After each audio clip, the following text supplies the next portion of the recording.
Hello everyone and welcome back to the machine learning class, subject code 18 MCA 53. So in the earlier class we had talked about the introduction of machine learning, right? And in the continuation of the first module, so we will discuss about well posed learning problems. So well posed learning problems in the sense, machine learning means it is learning the problems. So learning the problems will make us to feed the machine, or that means the computer system, to learn the problems and to give the proper solutions for those respective problems. Say how it will be done. It will be done with respect to, say, like some class of the tasks, say something like task T, and by making the practice that you call it as experience, and you need to measure that performance, means it is something called as P. So a learning problem is always like you need to have a particular way, like similar to a task, right? Whatever it might be. Like for example, you need to learn a cricket game, or you need to learn football game, or you need to learn a badminton game, or you need to learn swimming, or you need to learn singing, or you need to learn an instrument, whatever it might be. So learning that particular game or extracurricular event, or singing, or using instrument, I mean learning an instrument, whatever it might be, is based on the three key attributes, right? So what task you are learning, right? Either it might be a game, it might be swimming, or it might be cricket, or it might be a football, or you will be learning singing, or a musical instrument, whatever it might be. That itself is called task. Now how you will be performing by time to time, right? Every time you start playing an instrument, like how much better you will try to perform that instrument, right? That means playing that instrument in a better way. That is something called as performance. Or else how well you will be singing a particular song, right, in that particular fashion, in a time limit, right? So that is something called as performance. So how it will be measured in the sense, like by experience. So experience is nothing but by practice, right? How you will recognize a player is a good player or not a good player? That means how much you will practice, that will be bettering your performance, right? Say you will practice more of batting in a cricket game and you will perform better, right? Cricket batting is the task which has been assigned to you, and subsequently what you will be doing is you need to gain the experience in batting. Means yes, you need to go for nets and you need to do lot of practice with respect to batting. So when you do more practice in that particular area, then after that how it will be evaluated? Performance is nothing but evaluation, like measurement. So how it will be measured? So measurement is when you play the game, right? When you play the game of cricket, or else when you are practicing singing, when you go and perform on the stage, right? Nothing but the measurement is something like the performance is how better you are performing. So for well posed learning problems, we can consider three examples. One is with respect to American checkers game, and second one is handwriting recognition problem, and third one is self-driving learning, or else robot driving learning, you call it as, with respect to the learning problems in machine learning. So American checkers game is nothing but a chess game, what we call it as, and in there, instead of chess coins, they will use some other different coins, like it will be like carom board coins. That is checkers game. The task is of playing the checkers, right? It is called as checkers. So the task is playing the checkers, and how that performance will be measured of the checkers is by the percentage of games won. That means you will be playing 10 games. Out of 10 games, how many number of games you have won, right? The winning percentage of those 10 games. Probably you might have won 7 games out of 10 and 3 you have lost. Okay, performance is on a average basis, or else you will say good. So out of 10, all the 10 matches you will be winning, that means 100%, yes, your performance is excellent. If you are losing 5 matches out of 10, then you will be called as average. So if you are losing more number of matches less than 5, say 2 or 3 matches, only 2 or 3 matches you will be winning and you will be losing 7 to 8 matches, then those number of games you will be losing means your performance will be low. Now how to gain the experience means you need to play it by itself. Experience will be by practice. That means playing, machine should be playing by itself, or machine should play the game with the other intermediate human being, right? So that means playing the game for more number of practice sessions. So more number of times you play the game, then practice will become much more easier to perform well, and percentage of winning the games will be increased. So here the task is playing the checkers game, and performance is percentage of winning the game, and experience is by playing practice games. So when you do more number of practice games, then you will observe more number of errors or mistakes, or making illegal moves or wrong moves, whatever it might be. Those things can be corrected. So once you correct those illegal moves or wrong moves, then you will not do it. And once you think of doing the good moves with all best possible ways, say even though you are doing a good move, then you need to do the best move by thinking what next opponent will be doing, action from the opponent person. So that is what the practice will be an advantage here. Next, handwriting recognition problem. In handwriting recognition problem, the task is to recognize and classify the handwritten words. So in handwriting recognition problem, the task is to recognize the handwriting and classify the handwritten words. So now on this particular green board, I have written these many words. All these are handwritten words. Now you need to recognize and classify them, right? So you need to recognize means you will recognize this as like, okay, well posed learning problems. So I have underlined here well posed learning problems. This is what you will recognize. Now you need to recognize this as handwritten first, not that whether it is a printed, right? So printed one or handwritten one, that recognition has to be done initially. So now you on the board you will recognize that, right? For example, in any image, right, given an image with some text is present on a particular image. Now on that image what you will check is whether it is handwritten or printed. So if it is printed, you cannot do handwritten recognition. That means we are only speaking with respect to handwritten or handwriting recognition. When you talk about handwriting recognition on a particular image, you will say only printed text is there, means then zero handwriting recognition. So if handwriting is present on a particular image, then you will check for what is that content which is present in the handwritten form. That is, you need to recognize. Then you will classify those handwritten words. That is the task. So you will classify those handwritten words. Next, performance is the percentage of words correctly classified. So you will classify those handwritten text in the correct format, or else correctly you will be classifying them.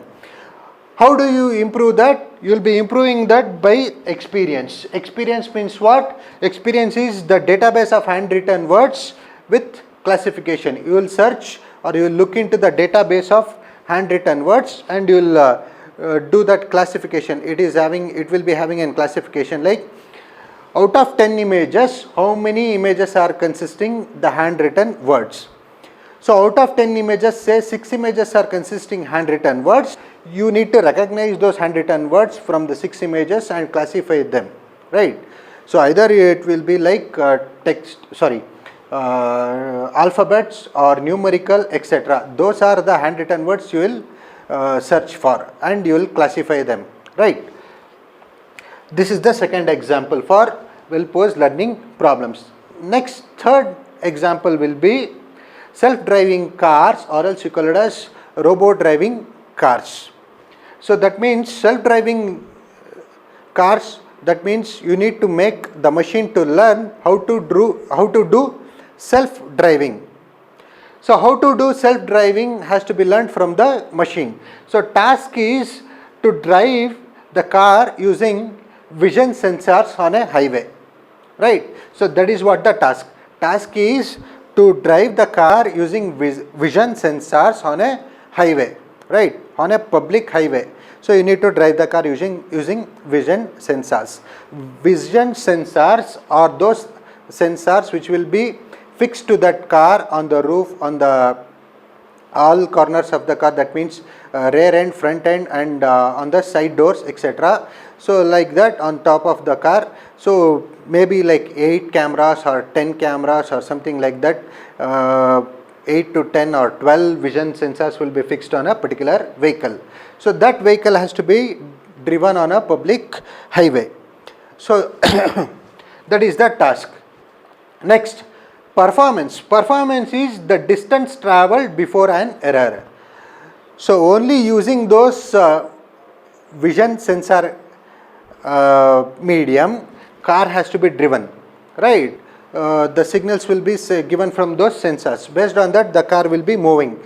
So before doing getting into an accident or doing a mistake or an error, whatever it might be from that vehicle, so what is that average distance travelled, or that limit of the distance has been travelled? Say for example about 1 kilometer or 2 kilometers or 5 kilometers, it has crossed without any error. That means without without any accident or without any difficulty or something like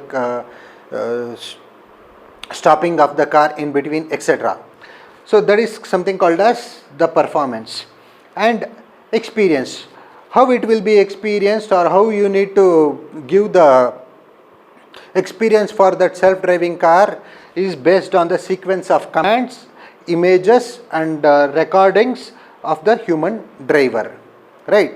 How human driver will drive the car, usage of the steering, right? So that steering commands, left, right, etc., going straight, right, slight movement, etc. Those steering commands has to be recorded and given for the sensors. Again, the images of those human driver, how human driver will be observed, right, observing the things. So those things will be the experience for this particular problem called as self-driving cars. Now in machine learning, I will repeat, now in machine learning there are few problems which will be assigned to learn few things by experience, right? How experience will be there? Experience will be by performing the tasks. So tasks are like whatever you will be performing, right? So whatever it might be, like either you will be doing the self-driving, or either you will be playing a checkers game, or you will be doing the handwriting recognition, right?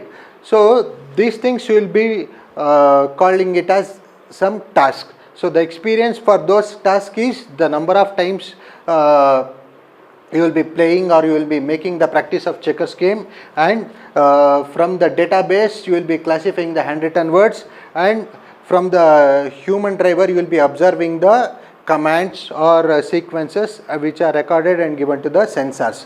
Those things are called as experience. And performance is for self-driving car, it is the distance travelled before committing a mistake. Then here is the percentage of games which has been won from the checkers game, and here performance is the percentage of words which are correctly classified. This is with respect to well posed learning problems. Now next topic in machine learning is with respect to designing a learning system. So designing a learning system is having 5 categories. So that means you need to design that learning system. Now we have talked about learning problems. For these learning problems, right, or else for this learning you need to design a learning system, right? Say for example, for chess game, What is that system? Black and white board will be there, alternative boxes, and you will be having the coins, or you call it as pawns, that you will be moving, right, in a particular way, right. Say something like a coin has to move only straight, or it cannot go diagonal, or a coin can go diagonal, it cannot go straight, x, y, and so on, x, y, z. Similarly, you will make some rules and regulations in a particular way, right. Similarly, you need to design a learning system, right. So first one is you need to choose the training experience. So choosing the training experience is the most important thing. Next, second one is target function. You need to choose the target function. Third one is choosing a representation for that particular target function. Fourth one is choosing a function approximation algorithm. So function approximation algorithm has two subcategories. One is you need to estimate the training values, and another one is you need to adjust the weights.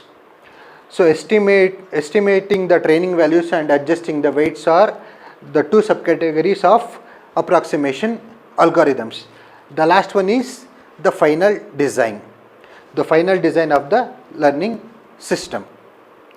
As simple as that, when you go to the RTO for a learner's license, then there will be a learning system, or you call it as a simulator, right, or there will be a track nowadays, like you need to go before taking the test, while you are taking the test, that is the system they will be designed, right.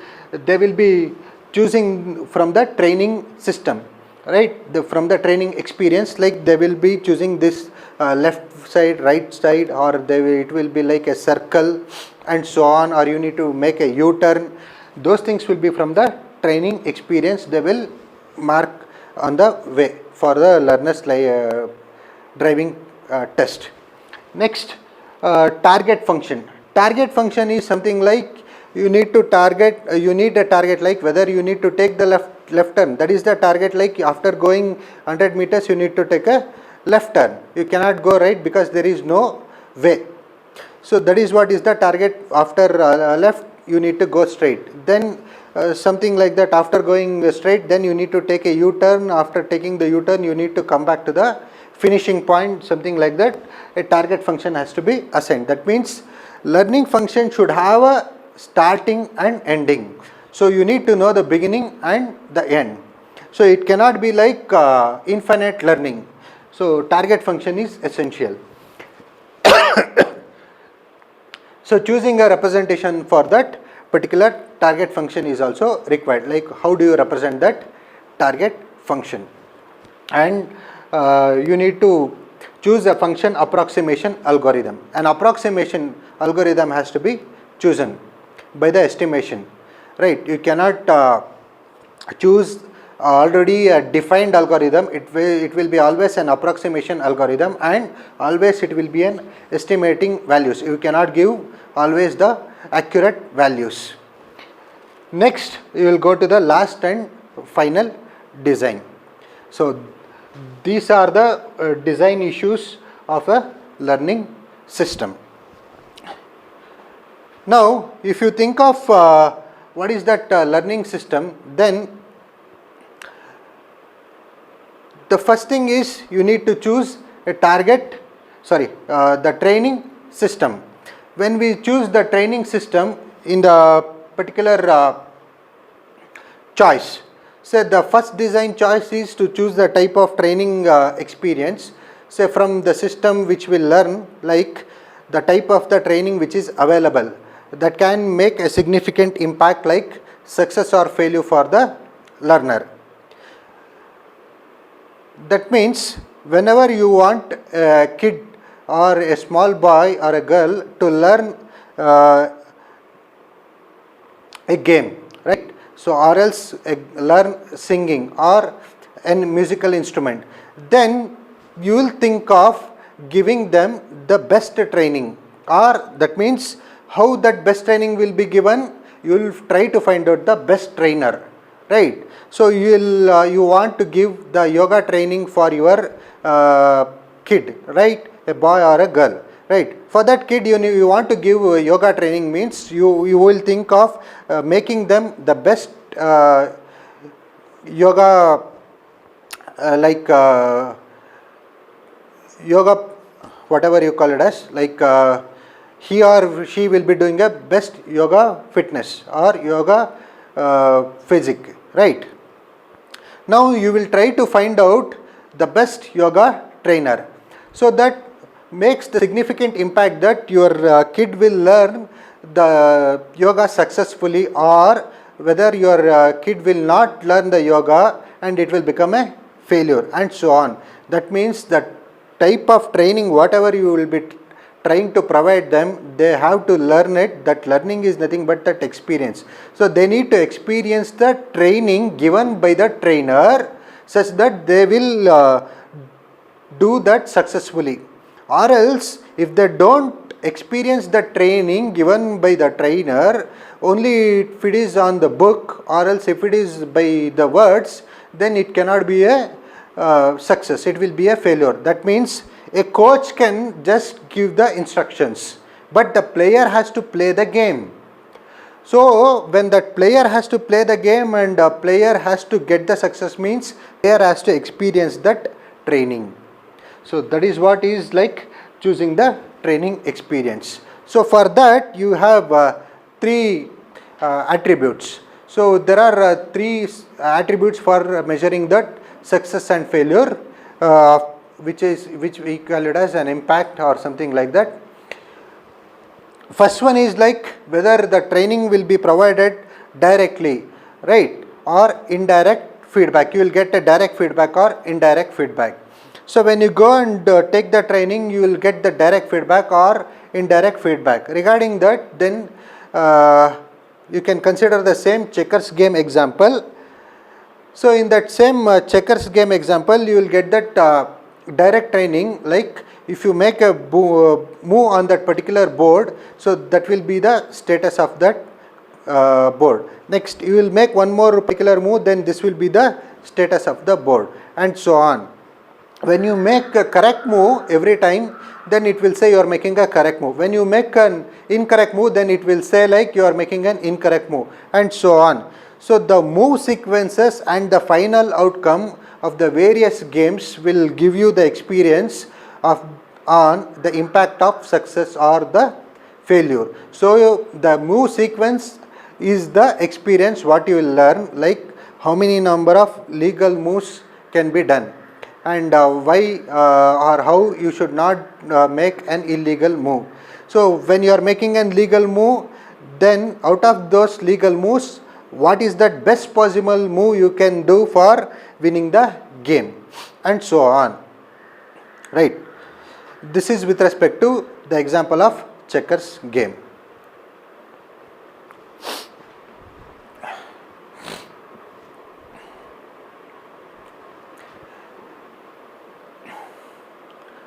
The second point in training experience is with respect to the degree of the learner to control the sequence of training. So what is that amount of degree or you call it as the training experience you can control with, right? Say you will be learning an instrument, so you know how to play that instrument. Now the experience is how well you can control while playing that instrument at low pitch and at high pitch, at different variants of those pitches, right? So when you are playing the instrument at low pitch, then the control should be again from the experience. It will come from the experience. When you are playing the instrument at high pitch, again the control will come to you by the experience of the training. So without the training, the experience it is very difficult to control the playing various notations of that particular instrument. Say again with the same example of checkers game, you might require a teacher to tell that which is the correct and incorrect move, and whenever you make a correct move, yes, teacher will say it is correct move. Then that means a trainer. Next, whenever you make an incorrect move, then the teacher or the trainer will say like it is an incorrect move. Now similarly, then out of those correct moves, the teacher might also tell that this, okay, instead of making move X, you can go in Y, so that will be the best possible move. So that is the best move can be taught from the teacher. Now the third point or the third attribute of training experience is with respect to the distribution of those training sets. So distribution of those training sets is with respect to the system performance. System performance is after learning to play the game, you need to perform, and how well you perform, that is what is the measurement you need to check with. So that performance measure P is always an important criteria, like whatever the studies you will do, right, how well you will be performing in the examinations for those 3 hours will be the end result. So when you want to get the end result, right, so then your performance in the examination must be good. So when your performance in the examination or the test must be good, then your effort behind that, that is the learning behind that, should be good. So in a checkers game scenario, similar to like what you will be performing with respect to an examination or else with respect to an test, similarly you need to make a significant impact, like whether it will be a success or failure. So you need to perform well on that particular day on the examination hours, say 3 hours. If you don't perform well, even though your training experience is good, then you cannot make a success in the examination, right. Next is you need to choose the target function. So now there is something called as target function. So your design has to be determining exactly what type of knowledge you have learned by your experience and how well it can be used to perform well in the program, right. So determination of exactly like how well the knowledge has been gained from the training or from the learning and how well it can be used for the performance in the program is something called as target function, right. So let us consider again the chess or checkers players program that can be used for legal moves. That means you are making a legal moves. So you must learn like how many number of legal moves or how legal moves can be done. Now you will learn all the legal moves in the checkers game. The next level of learning is to make the best possible moves out of those legal moves. You can make hundreds of legal moves, but within the best possible 10 moves, you can win the game, right? You can give the check for the opponent player, or you can win the game within the 10 best moves, right? That is what is called as something called as target function, which is very essential in machine learning. Say that let us choose like in the board you will be making a function B to be moved from M, right? Board is B, board state is B, and you are making a legal move M. So in the board state B you will be making a move M, and choice is like moving from one place to another function, that is the target function. Then you will check that whether you have done a successful move or it is a failure, like whether that move is giving you the winning chances or you might go for losing that particular game. Now in the checkers game,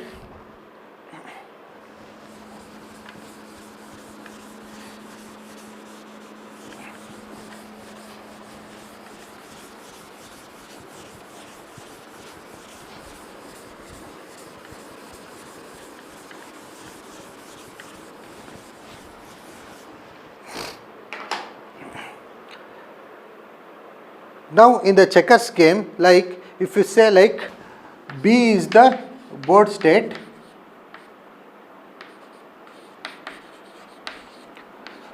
which is of the winning state, right? Win, so V of B, you call it as V of B is something like 100. Then board state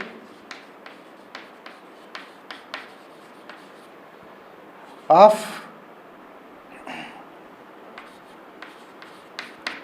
last, then it will be minus 100. So if it is last, then it will be minus 100. If it has been 1, then it will be 100. Next, if the board state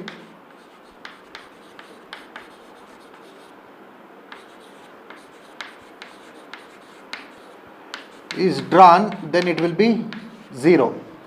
If it is board state is 0, drawn means it is 0. Drawn means neither won nor lost the game. Then board state of no final.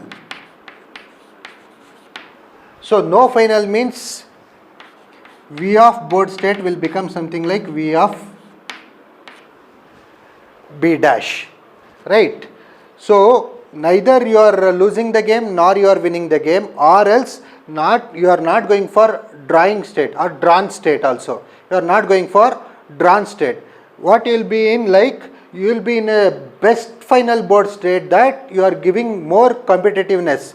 Say even after half an hour or 1 hour, still the play is on and you are competing with the opponent and you are giving the best of your board state. That means V of B will be V of B dash.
Next, third point is now the choosing a representation of a target function. For choosing a representation of a target function for any given board status, you need to have a target function like the movement of the pieces or the coins. So there are red pieces and black pieces. So those are the target functions which will move in on the board. Say number of black pieces on the board is represented by x1. Next, number of red pieces on the board is represented by x2. Number of black kings on the board is represented by x3. Number of red kings on the board represented by x4. Number of pieces, number of black pieces threatened by the red represented by x5. Red pieces, number of red pieces threatened by black pieces is x6, whereas all the x1 to x6 are the coefficients, like x1 is one representation of black pieces, x2 is representation of red, x3 is so on, x4, x5, x6 are the representation of various pieces. Now for those pieces of representation, you need to have the numerical coefficients. Numerical coefficients are represented in the form of the weights. So weights are adjusted to these numerical coefficients here, x1, x2, x3, x4 and so on till x6, right. So it will start with the constant which does not vary, like w naught. W naught is always 0, then w1 through w6 as the numerical coefficients, that weight will be adjusted from w1, w2, w3, w4, w5, w6 and so on for the representations here, like x1, x2, x3, x4, x5 and x6. So this is how you will choose the representation for target function. So these are the representations of the target function, and respective weights will be adjusted for those particular target functions.